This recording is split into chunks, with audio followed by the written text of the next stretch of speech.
Hello बच्चों, good morning. आज की हम इस वीडियो में सीखेंगे असेंडिंग एंड डिसेंडिंग ऑर्डर, और वो भी बहुत ही ज़्यादा इजी तरीके से कि आपको बहुत ही जल्दी समझ आ जाए।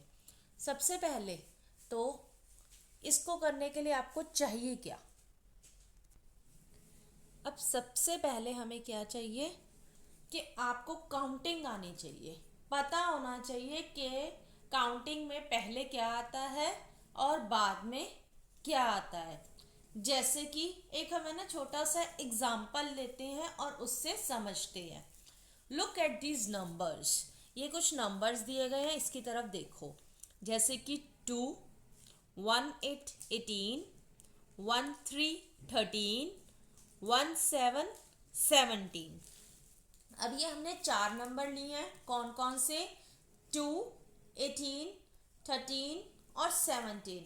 अब इसमें द ग्रेटेस्ट नंबर इज, सबसे बड़ा नंबर कौन सा है? 18। सबसे बड़ा नंबर है 18। And the smallest number is 2। 2 सबसे छोटा है और 18 सबसे बड़ा है। तो जब हम काउंटिंग लिखेंगे ना, काउंटिंग, तो तब क्या होगा कि 2 पहले आ जाएगा, 18 इन दोनों के भी बाद आएगा। क्यों? क्योंकि वो सबसे बड़ा है और ये दोनों आएंगे बीच में। तो अब अगर हमें करना है असेंडिंग ऑर्डर और डिसेंडिंग ऑर्डर, सिंपल सी बात है, इसको हमें ना 2 वर्जन से याद कर सकते हैं। सबसे पहला तो ये है कि असेंडिंग ऑर्डर हो गया छोटे से बड़ा और डिसेंडिंग हो गया बड़े से छोटा। या तो आप इस तरीके से याद कर लो कि इसमें से सबसे छोटा नंबर कौन सा है? सबसे छोटा नंबर है 2, तो वो आ जाएगा सबसे पहले। और 2 से बड़ा कौन सा है? वो है 13, तो वो आ जाएगा इसके बाद। फिर 13 से बड़ा कौन सा है? वो है 17, तो वो आ जाएगा 13 के बाद। 13 से बड़ा कौन सा है और सबसे बड़ा, क्योंकि 4 ही नंबर है ना, तो चौथा कौन सा था? 18। ये हो गया छोटे से बड़ा, ये हो गया हमारा असेंडिंग ऑर्डर। तो अब हम देखते हैं डिसेंडिंग ऑर्डर। वो होता है बड़े से छोटा। तो सबसे बड़ा कौन सा था? 18। 18 से छोटा 17। 17 से छोटा 16। 16 से छोटा, सॉरी, ये तो मैं काउंटिंग की करने लग गई। हमें तो इन चारों नंबर का करना है ना कि इन चारों में कौन सा है। तो 18, 17, तो 16 वैसे तो काउंटिंग के बाद आता है, लेकिन इन चारों में से कौन सा है? 13। और 13 से छोटा है 2। 16 नहीं आएगा इसमें, क्योंकि वो तो काउंटिंग में आता है। अगर हम काउंटिंग लिखेंगे ना, तब 17 के बाद 16 आएगा। लेकिन अभी इन चारों में से कौन सा है? 18, 17, 13 और 2। ये तो हो गया नॉर्मल के बड़े से छोटा, छोटे से बड़ा। और इससे भी ज्यादा इजी वे पता कौन सा है? ये देखो, ये देखो। अब इन नंबर्स को मैंने क्या किया है ना, स्टेयर्स पे अरेंज कर दिया है। स्टेयर्स पे ना काउंटिंग वाइज इसको लिख दिया है। We have arrange these numbers here. तो वो किस तरीके से किया है ये देखो, सबसे छोटा सबसे नीचे। अब काउंटिंग जब भी हम लिखते हैं, जैसे आप है ना स्टेयर्स पे चढ़ो, ऊपर जाओ, अगर आपके घर में स्टेयर्स है ना, तो आप क्या करोगे? सबसे नीचे वाली से काउंटिंग शुरू करोगे, 1 2 3 4, ऐसे ही आगे ऊपर काउंट करते जाओगे ना। तो इसलिए सबसे नीचे मैंने सबसे छोटा नंबर लिख दिया, दोनों में, इधर भी और इधर भी। सबसे छोटा, उससे बड़ा, उससे बड़ा, सबसे बड़ा। इधर भी सेम, सबसे छोटा, उससे बड़ा, उससे बड़ा, सबसे बड़ा। लेकिन अब यहाँ पे फर्क क्या है कि हमें कैसे पता चलेगा कि असेंडिंग कौन सा है और डिसेंडिंग कौन सा है? असेंडिंग जैसे मैंने आपको बताया था पहले भी कि छोटे से बड़ा ही होता है। लेकिन अगर आप इसको स्टेयर्स के अकॉर्डिंग याद करोगे तो ये हो जाएगा गोइंग अप, कि आप ऊपर जाओगे। जैसे जैसे आप ऊपर जाओगे तो वो हो जाएगा असेंडिंग। और इसी का ही अपोजिट, अपोजिट मतलब हो गया कि जैसे आप नीचे आओगे, कमिंग डाउन। जैसे कि कमिंग डाउन में क्या होगा कि जो सबसे बड़ा नंबर है ना वो आपको सबसे पहले दिखेगा। अब आप ऊपर गए हो तो स्टेयर्स पे आपने नंबर काउंट किए थे, तो सबसे जो बड़े नंबर थे वो ऊपर ही आए थे ना, बाद में ही आए थे। तो नीचे क्या आए थे पहले? छोटे नंबर। तो जब आप ऊपर से आओगे तो आपको सबसे पहले तो बड़ा नंबर ही दिखेगा ना, तो इसलिए सबसे बड़ा, उससे छोटा, उससे छोटा, देन सबसे छोटा। इसे कहते हैं डिसेंडिंग। कॉमनली ना बच्चों यही तरीके से याद करवाते हैं कि छोटे से बड़ा या बड़े से छोटा, लेकिन इसका एक ये वाला तरीका भी है अगर आप करना चाहो तो, कि असेंडिंग ऑर्डर में स्टेयर्स के अकॉर्डिंग कर लो।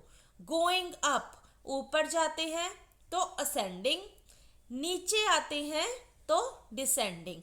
अब इसको याद करने का एक शॉर्टकट बताऊं, अप। अप देखो स्टार्ट तो ये यू से होता है, यू पी अप, लेकिन बोल तो हम अ ही रहे हैं ना, अप, अ और प, अप। तो असेंडिंग भी अ से और अप भी अ से, तो अ और अ, इस तरीके से आपको याद हो जाएगा।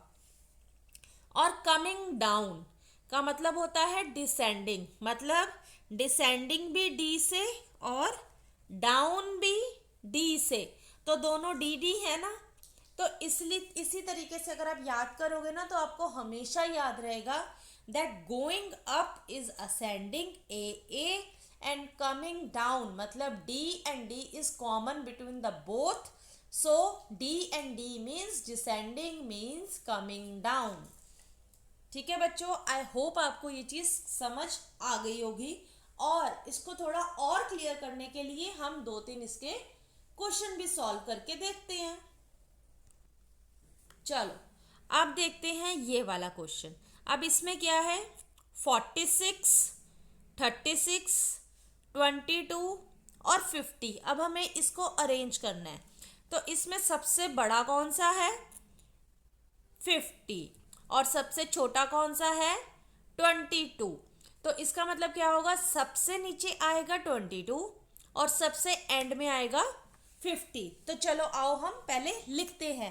तो ऐसे ही ना आप भी अपनी नोटबुक ले लो और इसको लिखो, और मेरा देखने से पहले खुद भी सॉल्व करने की कोशिश करो। उसके बाद चेक करना कि आपने सही किया है या नहीं किया। सबसे पहले आएगा 22, क्योंकि ये सबसे छोटा है और स्टेयर्स पे सबसे छोटा ही सबसे पहले आता है। और इसी के साथ साथ आप ये डिसेंडिंग में भी साथ में लिखते जाओ। ये तो आप अप जा रहे हो, लेकिन डिसेंडिंग में भी तो यही आएगा ना, तो यहाँ पर भी 22। इसके बाद 22 से बड़ा कौन सा है? 36। तो यहाँ पर भी 36। 36 से बड़ा 46, ये रहा 46। 46 से बड़ा 50, तो 50 आ गया एंड में। तो हमने क्या किया, 22, 36, 46, 50 इस पर भी लिख दिया और इस पर भी लिख दिया। लेकिन फर्क क्या था, ये ऊपर जा रहे हैं हम, गोइंग अप का मतलब क्या होता है? असेंडिंग। और दूसरे वाले में हमने क्या किया, एरो नीचे की तरफ है ना, इसका मतलब हमने क्या किया, कमिंग डाउन, मतलब हम नीचे आ रहे हैं। तो कमिंग डाउन का क्या मतलब होता है? डिसेंडिंग।